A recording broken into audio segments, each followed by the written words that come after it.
Justice Show, live right now on the CW58. National Dance Day. Did she say she won a dance competition? I don't believe that for a second. Tucson Police Department records show that just under $10,000 was spent on 42 officers who worked at Councilman Steve Kozachik's gun buyback event last year. Welcome to your never-ending parade of stupid. You paid for that. Ken Rainier, president of the Gun Owners of Arizona, said with TPD resources already stretched to the limit, stretched thin, the department could ill afford to take officers off the street. To just take a bunch of 22 bolt-action rifles from people's closets. Now, here's where it gets interesting, though. And I got to go back and pull up the article from last week. Kozachik said he is not to blame for the number of officers present that day. Wait, what? Wait. Now, if you go back to the Arizona Daily Independent article, Kozachik denied at the time in the Arizona Daily Independent article, right? He denied it. It's just flat wrong. It didn't cost the taxpayers anything. The officers were there on straight time. There was no overtime involved. Here's Kozachik's latest excuse, right? Said he's not to blame for the number of officers there that day. It was his event, right? It wasn't Fimbrez's gun buyback. It wasn't Rothschild. It wasn't Cunningham's. Yeah. Well, you don't want to mix alcohol and firearms, that's for sure. And Cunningham knows a little something about that because he tried to work on them. Anyway, right? Wasn't Ulick's gun buyback, right? It was Steve Kozachik's gun buyback. His latest excuse, you ready for this? If people like Ken Rainier hadn't hyped this, it wouldn't have been a volatile issue.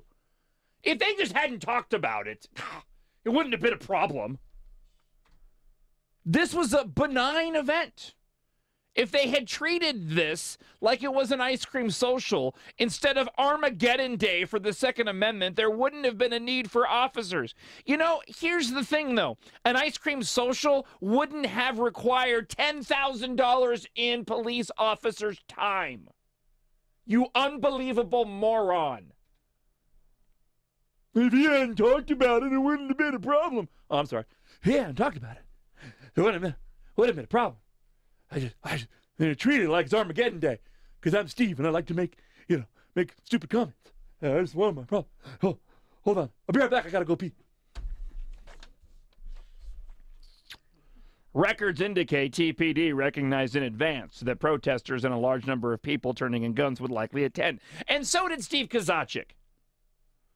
The department wanted to ensure staffing levels could properly monitor and protect all those who showed up.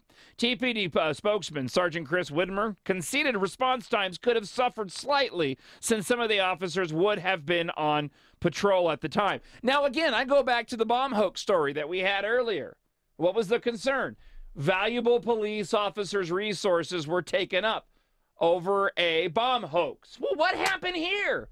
And this was not sanctioned, but it was a 3-hour event in which 206 guns were exchanged for $50 Safeway gift cards. Kozachik added none of the officers received overtime pay and were working within the course of a normal day, if that normal day includes their time and energy being spent on stupid gun buybacks. Or, let me be more specific, if their time and energy in a normal day includes having to go and staff taxpayer-funded campaign events, because that's what this was.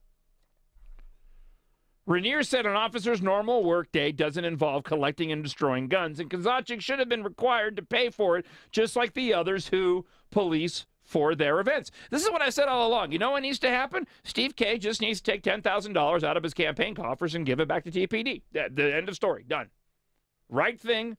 You know, and it really would be a brilliant move. I almost hate to mention it out loud. It really would be a brilliant move on Steve K's part to do it, because you would shut up detractors. It would. I'd shut up. It would quiet Ken Rainier, because he ended up paying for it. Sure, it would be an admission that it was a waste of campaign dollars, but it certainly would silence the opposition and, put your money where your tracksuit is. Raniere said the true cost remains unknown since the city won't reveal how much it costs to destroy the guns. TPD cites security reasons as to why it doesn't give out information regarding the company it contracts with to dispose of the firearms. Let's go and talk with Bren. Good morning, Bren. Welcome to 104.1 The Truth. Hi, John. Good to hear you. I'm just wanting to find out. One question is, if this was such a great idea from the Special K, then why didn't you put the bill and maybe Grijalva could do something like a Grijalva gun giveaway, and you're giving the gun away to him. Right. I'll take my. Well, look. The reality of this whole thing is that Steve K used it as this. This was all part of his campaign launch. All of this was preconceived. He had the loft, civility, town hall, whatever the heck gobbledygook thing you want to call it that took place the Monday prior. Then he scheduled his gun buyback on January 8th, no less, which is disgusting in and of itself. And it all led up to the culmination towards the end of the week, or when he went and announced that he was going to switch his party affiliation, which is really funny because the whole thing about Monday's event was that it was supposed to be bipartisan, in which case he and Ethan Orr were supposed to be the only Republicans there. He'd switch his party, so essentially he was only a Republican's kind of, in name only at the time. He was playing the role of Rhino on Monday. He knew that it was going to draw attention. He knew that he could use the event to go and criticize the right. It was a means to try to justify why he was switching parties. See, look, I've had the example right here. That's why he did the gun buyback. It's pretty obvious.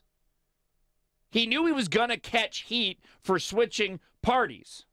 So what better thing to do? Hold a bipartisan event, get everybody's attention, then hold this gun buyback event, which he knows people are rightfully going to go criticize him for in protest, then use that as a means to criticize the right to justify why he ended up switching parties. Guy's a hack. And he owes the taxpayers $10,000. 751-1041 is the phone number. It's the John Justice Show. You can watch right now on the CW58 and Cable Channel 8. Your anniversary party tickets for the 6-year anniversary for 104.1 The Truth coming up. Right Talk for Tucson.